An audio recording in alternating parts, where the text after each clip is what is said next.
Bismillahirrahmanirrahim sunu bokk internautes yi nga xamante ni yéen a jàkkaarloo ak ñun bu ma neexee ma ne téléspectateur bu ma neexee ma ne lecteur bu ma neexee ma ne visiteur bu ma neexee ma ne auditeur parce que c'est le monde de l'audiovisuel lépp ngi ci di leen di wax asalaamaaleykum wa rahmatullah ngeen tontu ñu wa aleykum salaam wa rahmatullah ñu ngi am mbégte ak yëg-yëg ne que yéen a ñuy xool di ñu nuyu di am contentement wala joie di jàkkaarloo ak ñun di ñu seetaan ñun tam ñuy am joie di waxtaan ak yéen ci wàllu information seen site seen mysenegaltv.com site bu original la boo xamante ni dafa transversal ci domaine yëpp tous les desks sont représentés et bien en vue mooy économie mooy politique mooy société mooy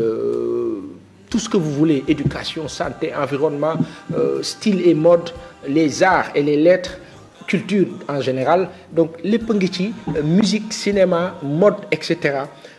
Site le bu xamante ni au jour le jour on va vous donner de très belles choses yoo xamante ni di ngeen ci gis seen bopp. mysenegaltv.com, c'est une chaîne de télé comme une rédaction normale, c'est un support média boo xamante ni mun ngeen ci yëg seen bopp bu baax a baax ni ñuy commencé nag sunu magazine bi nga xam ne moo jëkk ci altine ji tey di premier jour semaine bi mooy dañuy tàmbali ñun sunu format wala sunu formule mooy di dem ak sport d'abord boo amul wéru yaram sport sa yaram féex doo tal lire journal donc sport bi ñu ngi koy tàmbalee ci lan ci stade daf ñu wax matchu Sénégal Brésil loolu la mettre en exergue à la une dikk na ci matchu Ghana dikk ci matchu Sadio Mané Liverpool match bu mag bi mu def samedi bi passé dugal but joxe penalty indi penalty Ghana marqué défendre def tout dugal son premier ubbi son compteur but Krépin Diatta moom tamit dugal loolu fës na ci journal bi di stade bi nga xamante ni dikk na ci Barcelone bi ñëwaat topp ci ginnaaw Real de Madrid ci championnat Espagne kii di Edouard Mendy moom dafa absent pour plusieurs semaines Alfred Gomis moom pare na pour jàkkaarloo ak Brésil loolu fës na lool ci journal bii di stade. journal bii di record moom dikk na ci Cheikhou Kouyaté mi def entretien bu mag daal di expliquer ne mën nañu cokkaas Brésil tuuti cokkaas bu ñu ko waxee mooy mën nañu sonal Brésil tuuti ci match amical boobu 18 Lions ñoom wuyu dinañ Aliou Cissé ñu ngi waroon commencer seen entraînement wala ñu ngi ko war a commencer tàmbali tey ci altine ji ñu ngi koy amal à partir de 10 heures ki nga xamante ni mooy Edouard Mendy ak Mbaye Niang ñoom malgré les blessures altine ji lañ leen di xaar foofu ca fa nga xamante ni mooy France nga ñuy dajee kii di Idrissa Gana Gueye journal bi record wax na ne il sait tout faire tacler défendre marquer maanaam def na matcham te loolu la nekk def ba mu agsee Paris ba tey Gana nag mën na lépp kaar loolu la journal bi wax Mbour FC Mbour PC moom mu ngi wax ne benn italien mooy nekk entraîneur bi loolu la Mbaye Diouf Dia signé ñu ngi tudd Victorino Mauri signé na pour ñetti at journal bii di record loolu lañu xamal ci sport am na beneen journal boo xamante ni dañuy bëgg di wax ci seen sport ndax ñoom ci seen page DER lañ koy def muy la tribune dafa ñëw ak ñun ci li nga xamante ni mooy Sadio Mané mi amal 100 match ci 100e match bi mu dugal 50e but en Premier League lu unique la ci sénégalais foofu ca Angleterre Idrissa Gana Gueye moom nee na mu ngi doon xaar moment bi depuis longtemps donc moom la doon xaar bu yàgg Idrissa Gana Gueye gannaaw bi mu dugalee premier butam ci match bi nga xamante ni amaloon na ko fële ca Paris Saint-Germain contre Angers bi ñu dóor ñeenti bal ci dara loolu mooy sport bi gën a fës ci à la une wala à la page DER de la tribune et dañuy commencer ak la tribune ci information bi nga xamante ni justement moo nekk nii la tribune daf ñu xamal ne retrouvailles Wade Macky ak pétrole ak gaz loolu yëpp ak séjour am fële ca Rebeuss kii di Adama Gaye dikk na ci en long et en large wante mayul nguur gi dara yëkk na leen lu mel ni xeme loolu fës na lool ci journal bi di la tribune Macky Sall moom ci journal bi di 24 heures moom dafa ñëw rek gàddu ay dojam ay xeeram di sànni noonu la ko journal bi fësalee wax ne ñii wax nañu wax loolu mooy seen rôle wante ñoom ñu ngi ci jëf moom mu ngi ci ay jëf te wolof Njaay nee na fulla mooy jaay Dakar loolu lu ñu mel la lu kàddu yi président Macky Sall la ci ndaje bu ñu amaloon ak waa APR yi fële ca tey fii ci Ndakaaru kii di Fatou Sow Sarr moom mu ngi wax ne mu ngi tiit mu ngi xamle tiitangeem un peu ci kaawu Ousmane Sonko di xamle ne bàyyi ko mu def politique am ci jàmm ak salaam mooy intérêt wu ñëpp mooy intérêt wu nguur gi ci boppam bu dul loolu rek mën na nekk retour de bâton lu ni mel la xamle ci émission bu mu doon amal ci rajo yi. Moustapha Diakhaté ministre conseiller nee na moom Sénégal dëkk bu inégalitaire la maa xam dëkk boo xamante ne daal am na ay bëri na ay jafe-jafe ci wàllu tolloole lu ni mel la xamle. kii di Khalifa Ababacar Sall moom di maire Dakar moom contrainte par corps mooy épée de Damoclès mooy maanaam li nga xam ne mu ngi tegu ci ndoddam ginnaaw biñ ko gracier ça veut dire que Khalifa Ababacar Sall ay mbiram jeexagul loolu fës na ci journal bi di 24 heures. L'Observateur dikk na également ci kàddu président Macky Sall yooyu wante na mu ca dikkee moom mooy succession bi plutôt Macky Sall après li nga xamante ni mooy maanaam gannaawam gi nga xamante ni dafay jur tiitange ci ñi ay jegeñaaleem peut-être même si moom ci boppam loolu fës na ci journal bi di l'Observateur ci unam bu altine ji tey Ousmane Sonko moom mu ngi xamle ne dañ ko bëgg a sàkkal pexe bëgg ko empêcher mu doon candidat ci élection 2024 li nga xamante ni mooy dëgg gi am ci mbiru première dame ak Karim Xurum Xax loolu mooy li nga xamante ne l'Observateur fësal na ko kii di Malamine Fall activiste dikk ci ñuy wax le silence de la famille maanaam njaboot gi waxuñu ak 12 millions yi nga xamante ni dajale nañ ko pour moom ci jamono bi en lutte en liberté plutôt provisoire fële ca Gabon kii di Ousmane Ba ñu jàppee ni insulteur public la de famille religieuse yi moom d'accord ci loolu nga xamante ni teg nañ ko ci kawam nee na du insulteur public. loolu fës na ci l'Observateur journal bi du Sud Quotidien dikk na également ci mbiru Ousmane Sonko mi wax ne mi annoncé inéligibilité am maanaam wax complot bi nga xam ne ñu ngi koy nar a teg ci kawam ak lépp loo xamante ne mu ngi jëm ci yàq casier judiciaire am ak sociologue bii di Fatou Sow Sarr mi nga xamante ne mu ngi araftu nguur gi ci wàllu fexeel ko pour jàpp ko ne loolu jëmut kër mooy li gën a fës kii di Moustapha Mouhamadou Makhtar Cissé moom mu ngi xamle ne ci wàllu gestion pétrole ak gaz Sénégal jël na matuwaay yëpp yi nga xamante ni moo koy permettre ñu bañ koo nasaxal maanaam ay intérêt mu préserver ko ni mu waree ci ressources yooyu. Cheikh Tidiane Gadio di président institut panafricain de stratégie mu ngi xam ne Afrique fi mu war a tegu pour développer wu ci wàllu paradigme nekkul fu tegu ci yoon noonu daal la ko jàppee ne dafa erroné donc dañ ko war a xoolaat. Le Soleil laataal Le Soleil sax ñu continuer ci kàddu yu président Macky Sall yooyu nga xamante ni amal na ko également ci wàllu wala boog plutôt dépôt d'armes autour de sa bataille de succession maanaam ci wàllu ñi ko war a remplacer journal bi mu ngi xamle ni Maodo Malick Mbaye baadu alerte boobu mu defoon dafa jur njëriñ loolu fës na ci journal bi di Source A di ñu xamal ne 6639 abris provisoires mooy li nga xamante ni moo bloqué actuellement ubbi tey jàng tey mooy jafe-jafe bi nga xamante ni am nañ ko Ousmane Sonko moom mu ngi war a xaar plénière bi nga xamante ne war na am àjjuma prochain ci wàllu 94 milliards yooyu bu loolu jàllee plainte moo si topp loolu nag mu ngi jur ay jiixi jaaxa ci jamono bi kii di Mariama Sagna bokkoon ci Pastef ñuy fàttaliku at bi nga xamante ni gannaaw biñ ko fàttee mat na at ci ren ñu di ko ñaanal yàlla xare ko àjjana yi gën a kawe loolu fës na ci journal bi di Source A biñ ci jógee dem nañu ci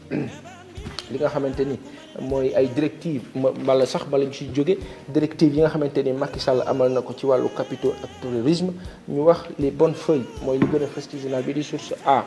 L'As quotidien daf ñu xamal ne Macky Sall nee na moom bokkul catégorie ak opposition bi ak ñeneen ñi bokkul ak ñoom boksewul bokk ak ñoom moom boxeur la journal bi wax ne moom la jàppee boppam ci ay kàddu ma loolu mun nañ ko jàppee métaphore tamit journal bi fësal na ko ci L'As daal di ne li nga xamante ni mooy plateau de discussion yi réseaux sociaux yi ak médias yi dañ ko war a envahir dañ ko war a feesal Mohamed Boun Abdallah Dionne daal di moom itam évoqué li nga xamante ne mooy feebaram loolu ci seen ndaje bu ñu amaloon ñoom waa APR lañ ko xamal kii di Khalifa Ababacar Sall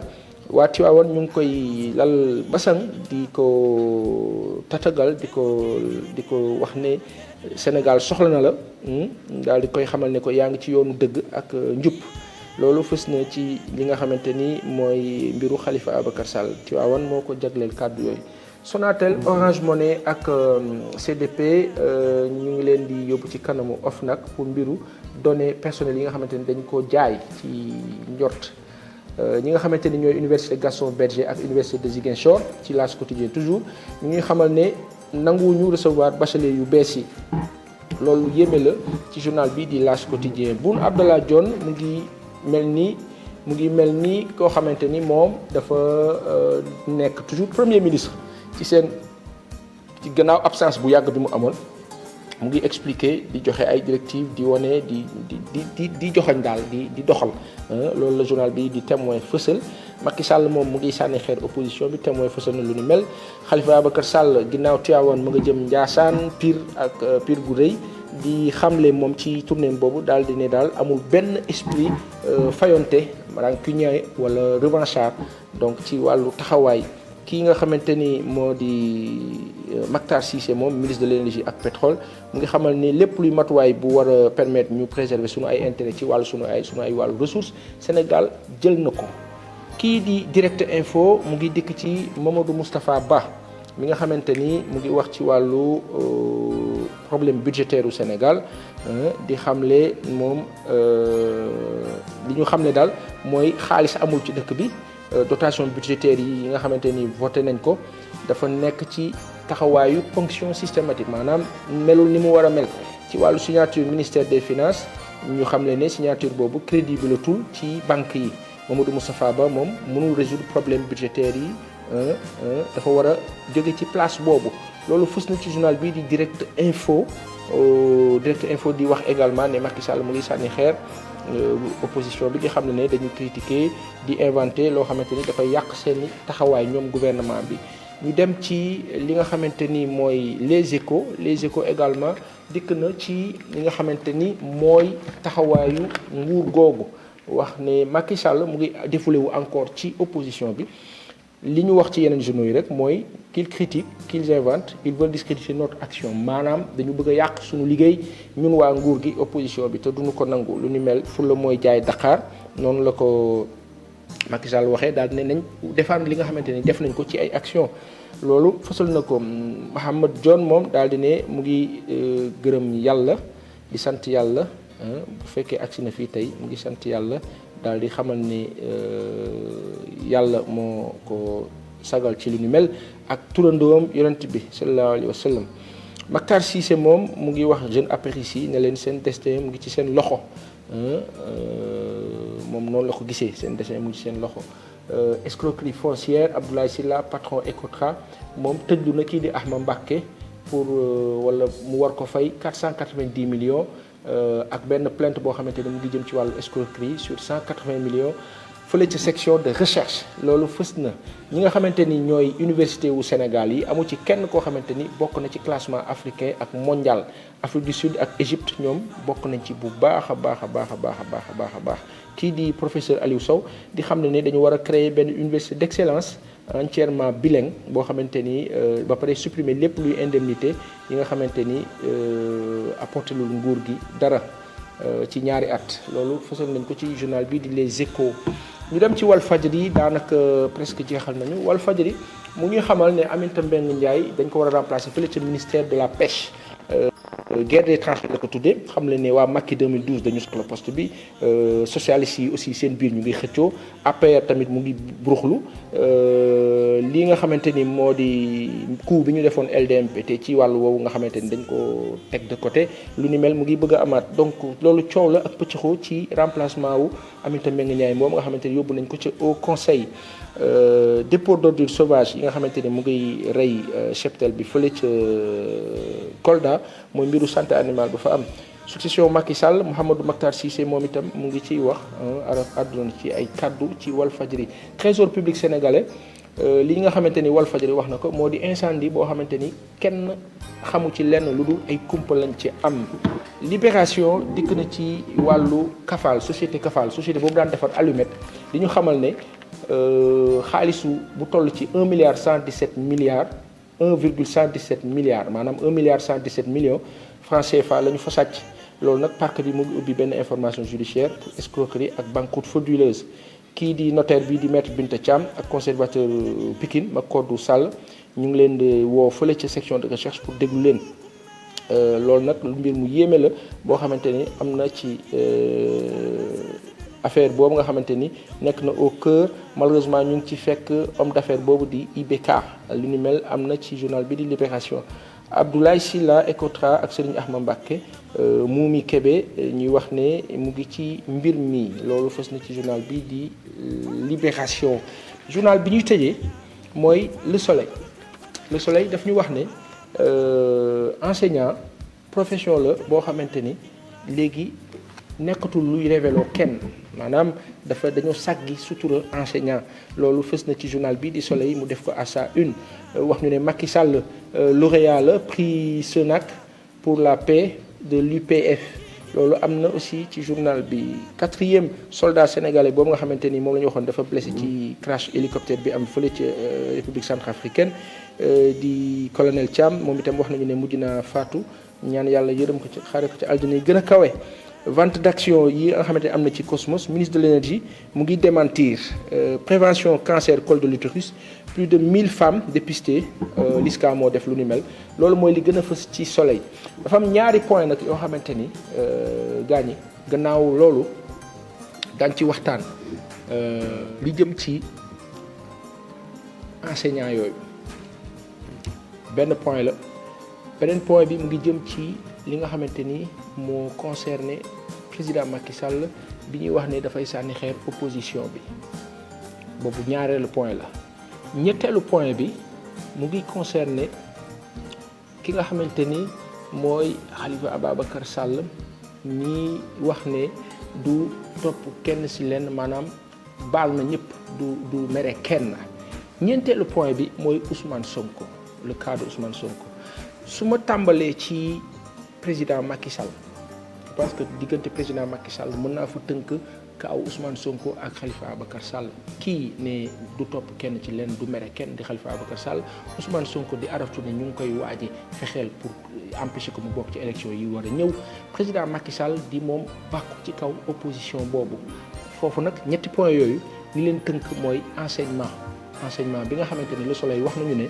enseignants yi amatuñu benn dayo ci réew mi kenn tegatu leen fenn li ma si bëgg wax lenn la lu simple benn point bi moo concerne président Macky Sall dañuy wax ne président Macky Sall ginnaaw bu ñuy déglu ay kàddoom dañuy am yaakaar ne am na ñu ko wër ñoo xamante ni war nañ ko mën a dooleel ci taxawaay bu ñu déggee ni président bi bëgg na ñoom li nga xamante ni def nañ ko ci ay action mu gën a fës mu gën a am visibilité c'est normal lii président bi di def si lu baax dañ ko war a wane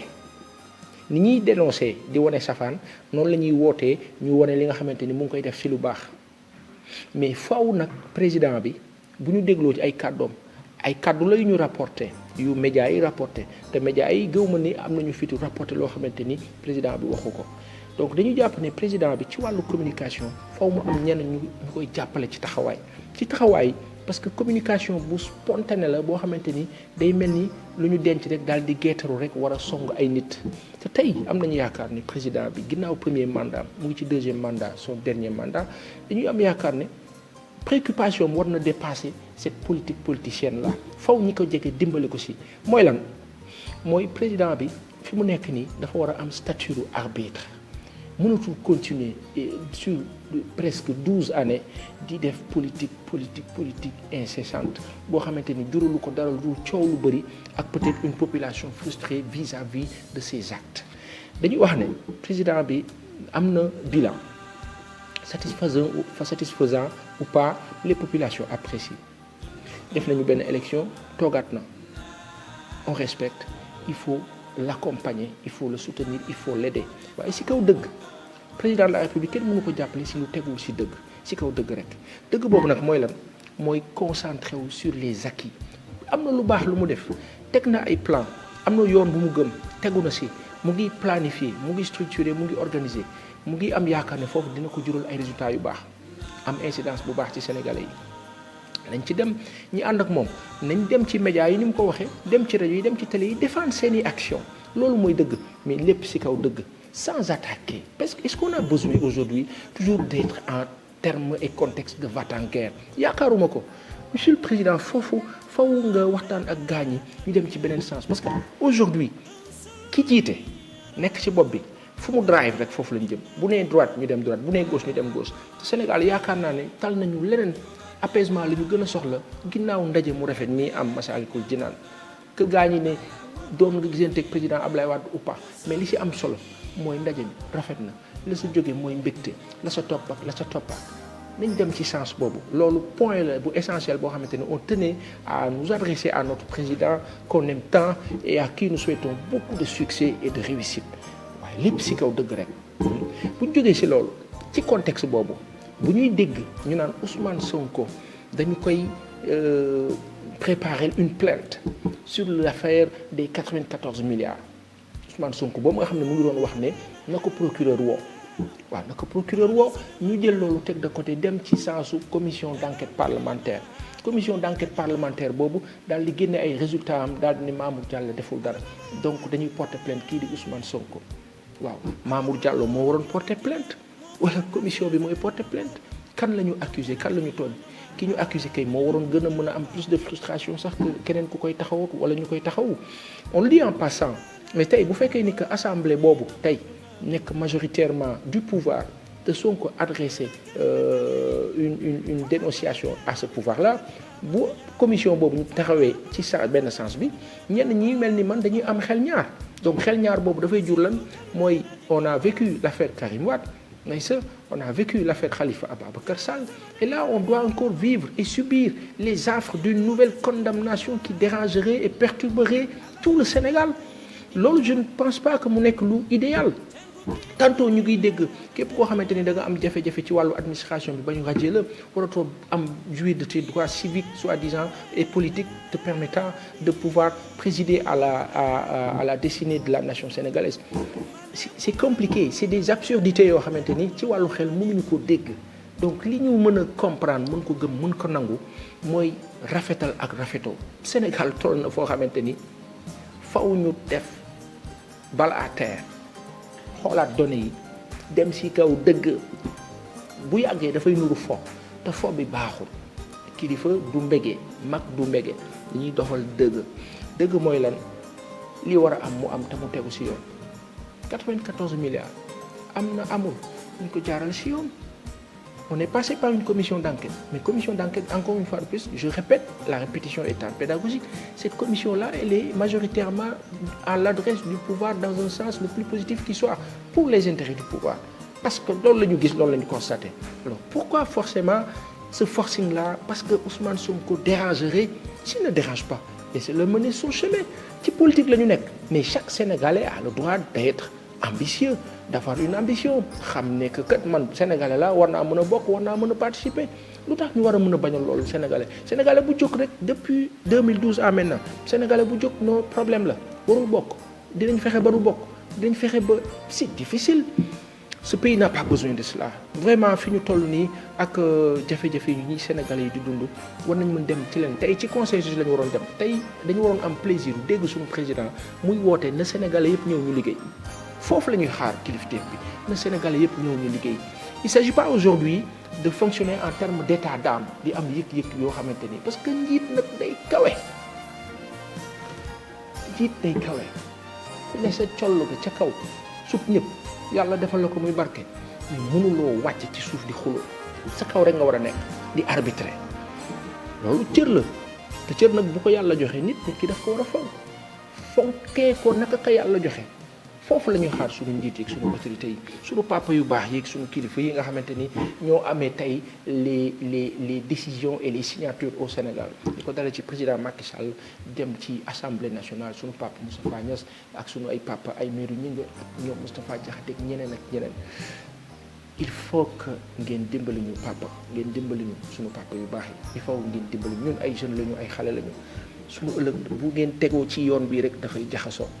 tey jii nii jàpp nañu Ousmane Sonko mar d'Italie on le souhaite pas nekkaat ci beneen problème alors que mu ngi dénoncer loo xamante ni à un certain niveau dëgg la du dëgg leeral leen rek ñu xam ni ñuy taxawee daal di dem ci beneen anam parce que bu leeree les populations ñooy décider dinañ ne kon mbir mi demeewul nii kon Sonko waxul woon dëgg c'est simple donc pourquoi ñu war a nekk ci chaleur boobu ak cette épée de Damoclès non il faut ngeen dimbali ñu bu ñu jógee ci loolu Ousmane Sonko Khalifa Ababacar Sall dafa am lu am solo loo xamante ni bu ñu déggee ay kàddoom dafa nekk jàngat boobu nga xamante ni képp kuy politique war nga ci mën a dox. Nelson Mandela l'avait fait en Afrique du Sud après 27 ans quel que soit les compromis ou compromissions quel que soit lu ñu mën a njort la ca ginnaaw ak la newul ca ginnaaw li am solo mooy quand il est venu il a dit avoir pardonné à tout le monde. loolu exemple la suñu maam Xaadimu Rasuul li mu def dafa ñëw baal ñëpp yonent bi sallallahu alayhi wa sallam mi nga xam ne moo gën ñëpp dafa ñëw baal ñëpp di ñaan yàlla mu jéggal ñëpp. waaw léegi ñun ñi nga xamante ni du dara lu ay simple humain est-ce que war nañ mën nekk ci fayonte ak defante du sotti. aujourd'hui am na lu maître Babou wax suñu papa boobu am ay sénégalais yu ne d'accord ñu ci réflexion la rek mooy nañu amnistier lépp luy acteur politique ci mais bu ko waxee nañu xool ci ban anam ci ban période ci benn périodicité ci ban contexte ak nan lu jafe la parce que ku fauté yoon dafa war a ñëw laaj la lu tax nga fauté ak nan nga fauté ak lan la yoon war a décider ci yow c'est normal c'est cela aussi la démocratie parce que il faut préserver les intérêts des populations et du peuple dans sa majorité et dans son ensemble waaye est-ce que jar nañu egg fenn fi foo xamante ni dafay sacrifier l'avenir de la nation non il ne s'agit pas aujourd'hui aussi de se dire que ceux qui sont en train de def naka sudul noonu ci dëkk bi nañ préparé wu suba dañ leen war a amnistier alors que ñu ngi def non dañu leen war a dénoncer waruñu def ñu arrêté li ñuy def li nga xamante ni du yoon ñi nga xamante ni def nañu te mu leen nañu def nañu ñu xool anam yi mu gën a mën a nekkee ñu xool nu ñu leen di sanctionner parce que y a la sanction positive et la sanction négative te ni ñuy nangoo sanction positive noonu la ñu war a nangoo sanction négative mais là où la réflexion est intéressante mooy que nguuru président Macky Sall su paree jàmm ak salaam incha allah en 2024 le président Macky Sall aura fini ses 2 mandats ci kàttanu yàlla candidat wu APR ak yeneen candidat yi ku mu si munti doon boo toogee Sénégal bopp Sénégal xam nga lan nga war a def d'accord il faut faire l'état des lieux et cetera mais li gën a am solo mooy droit au but mooy lan mooy am na lu jàll na am na lu jàll na nañ dem ci yoonal à partir de maintenant nañ dem ci yoonal mais yoonal boo xamante ne képp koo xamante ni jotoon nga def naka sudul noonu te war ñoo nar a sonal nag bu boobaa nag Sénégal jëflante ak yow foofu la ñu war a taxawee mooy avec beaucoup de tact et d'intelligence et à la limite une certaine dose d'humanité nga xam ne que ñu ni neen la war na mën a rafet ku jël ñu ne li nga jël delloosi ko ci jàmm ak salaam anam yi mu gën a rafet ak kenn du dégg te nag wax dëgg yàlla nguur gi mën naa def état des lieux te du soxla média du soxla lenn day soxla rek organiser wu di laaj di rectifier pour mën a avancer foofu la ñu toll li nga xamante ni peut-être moom lay tëjee téléphone boobu nga xamante ni ci liggéey bi la bokk c'est normal damay bàyyi sax mu sonné pour nga mën a xam ne ñu ngi suñu office ñu ngi suñu bureau di waxtaan ak yéen li ma mën a wax mooy tëjee foofu mbiru Ousmane Sonko bu dee dafa am plan wu jàpp tëj lu ni mel nañ ko teg ci suuf amulul solo benn Sénégalais yi te coow rek lay jur te solowul coow beneen bi mooy président Macky Sall woote na wax na ay partisans dem leen ngeen fësal suñu ay action wax na dëgg li mu def yëpp wane leen ko loolu nag service de communication ñoo ci war a liggéey ñoo war a def de sorte que lépp loo xamante ne président bi def na ko te ñun xamuñ ci dara wala war nañ koo xam ngeen leeralal ñu ko ba mu leer ba ñu xam ñun fu ñuy taxawee xam lu mu def ak lu mu deful ñii dénoncé nag am nañu droit dénoncer ñii critiquer am nañu droit critiquer seen rôle la monsieur le président wax nga ko ñi nga xamante ni d'accord ñu it am nañu liberté wu bañ a d'accord Sénégal nag dans son ensemble président Macky Sall moo ko jiite il n'est pas là pour ses partisans il est là pour tous les Sénégalais ses partisans y compris mooy organiser structurer état bi nu mu war a taxawee ci wàllu dayoog hauteur ak mesure fi may tëjee mooy enseignement boobu nga xamante ni wala boog enseignant ba nga xamante ni moo jàngal président Macky Sall jàngal Ousmane Sonko jàngal Khalifa Ababacar Sall jàngal keneen ak keneen ak keneen Khalifa Ababacar Sall bi nga xamante ni dafa tënku ci wàllu baale na ko Mandela defee woon te loolu mooy taxawaayu kilifa jéggale jëllale ak jéggalu lu ne dafay ànd ak lu rafet mooy le culte du bien bu ñu yàgg wax gëm ko dañuy wax ne ñun ñoo bokk ñoo far mënuñu réeroo Sénégal ñoo far benn la mbiru enseignant boobu ñuy wax nga xam ne que tey Sénégal kenn joxatu ko cër lu tax kenn joxatu ko cër la mauvaise gestion mooy ay nguur yi fi jaar ba ñi fi nekk tey la mauvaise gestion du statut d'enseignant enseignant bu ñu déggee tey ay kilifa sax ay économistes naan way enseignants yi ñooy bouffer la moitié du budget et cetera ñoo ëpp ci fonctionnaires yi nangam waay ñii jàngale ñoo war a ëpp ñi xamul parce que ñi xamul dañ leen war a xamal bu ñi xamul ëppee musiba am di du ma ko guddal ñi jàngale borom xam-xam yi ñoo war a ëpp ñi xamul bu ñu ëppee ci réew ma mu ngi ci musiba maa ba kumba te loolu la ñuy dund le niveau des élèves dafa gën a baax formation enseignants yi demeetul ni mu war a demee seen situation sociale c'est chaotique mais enseignants yi dañ leen war a jox cër bu leen joxul cër fu réew mi jëm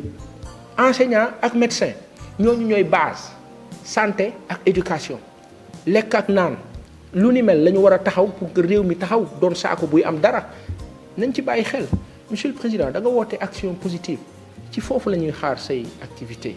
et non si ay raillerie ak tontonte parce que président bi nga doon te yàlla daf la ko cëral te ku nekk ci ñun nag daf la war a ñaanal sa magistère dox baax ndax njëriñu réew mi la suñu njëriñ la président yàlla na yàlla kattanal la dimbali la ci sa liggéey ba sa liggéey barkeel baax jural ñu jëriñ nga pare sa ay dem ci anam yi mu gën a rafetee organiser élection yu jub yu dëgg yu sincère kii nga xamante ne yàlla tudd na mu jiite Sénégal remplacer la ci jàmm ak salaam ngeen rafetoo nga dem am yeneen activité yeneen perspective yoo xamante ni bu boobaa ndamu Sénégal lay doon ak sa ndam foofu la ñuy yemandi tey ci altine